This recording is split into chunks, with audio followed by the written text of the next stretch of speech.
Far beneath the sparkling blue ocean, there was a shining city called Atlantis. The city glowed with soft silver light, like moonbeams dancing underwater. Tall crystal towers rose from the seabed, and glowing fish swam between them like tiny stars. In the very center of Atlantis stood the heart generator, a giant crystal shaped like a glowing flower. It was the power of the city. It gave light, warmth, and energy to Atlantis, and to many places on the surface of the world. Princess Kida loved her city more than anything. She had worked very hard to bring Atlantis and the surface world together as friends. People above the ocean now shared knowledge with the people below. Together, they built schools, gardens, and clean energy stations that used the heart generator's power to light homes and hospitals. It was a dream come true. But one evening, something felt wrong. The glowing flower at the center of the city flickered. Its light became too bright, then too dim. The crystal hummed loudly like a giant bee trapped in a jar. The water around it shimmered with heat. The heart generator was getting sick. Engineers from the surface tried many tools. They pressed buttons, checked wires, and studied glowing screens. Nothing helped. The generator was overheating. If it shut down, many towns above the ocean would lose their lights. Hospitals would go dark, homes would become cold. Kida felt worried. She placed her hand on the crystal and whispered, "Please stay strong." That night, she sent a message to a friend who understood magic and nature better than anyone she knew. The message traveled far across the ocean and over snowy mountains until it reached a beautiful ice palace in a land of winter. Elsa received the message while watching snowflakes drift outside her window. She read the words slowly and understood the problem. The heart generator was not just a machine. It was alive in its own ancient way.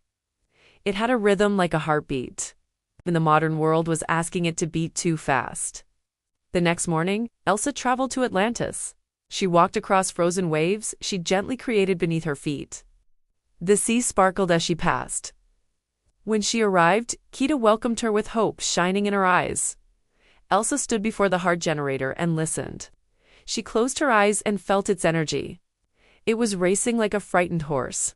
It was not angry, it was overwhelmed. The ancient crystal was used to a slow, deep pulse that matched the tides in the moon. Now the modern world demanded constant energy every second, without rest. The generator had a fever. "I will not freeze it," Elsa said softly. "It does not need to be colder. It needs balance. It needs translation." Kida tilted her head. "Translation?" Elsa smiled gently. "Like two friends who speak different languages. They both want to understand each other, but they need help."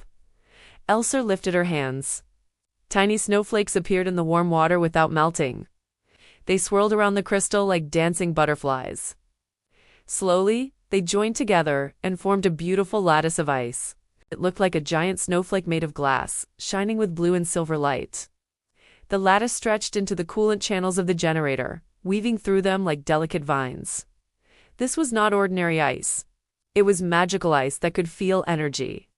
When the generator sent out frantic bursts of heat and power, the ice did not simply cool it.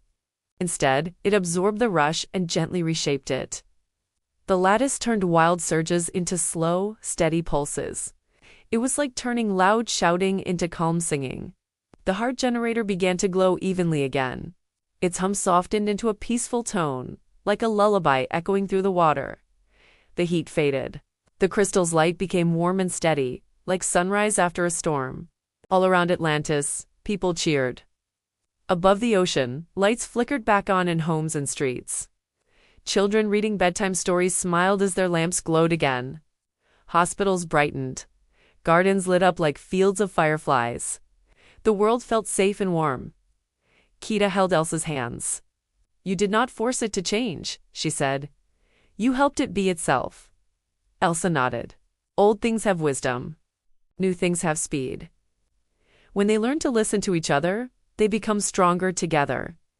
In the following days, Atlantis became even more beautiful. The ice lattice remained, shimmering softly within the generator. Visitors from the surface came to see the glowing sculpture beneath the sea.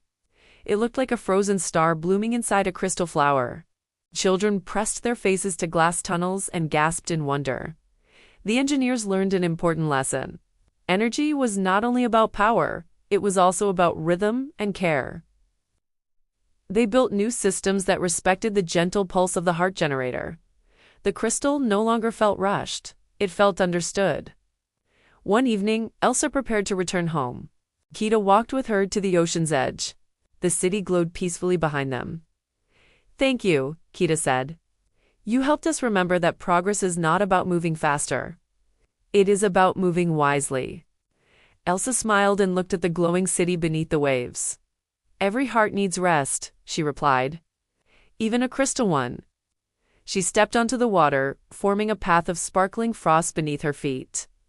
As she walked away, the ocean shimmered like a blanket of stars. Atlantis pulsed with calm, steady light, a perfect rhythm that matched the moon above. And that night, across both sea and land, children fell asleep under gentle glowing lamps, dreaming of crystal cities, frozen stars, and the beautiful harmony of old magic and new hope.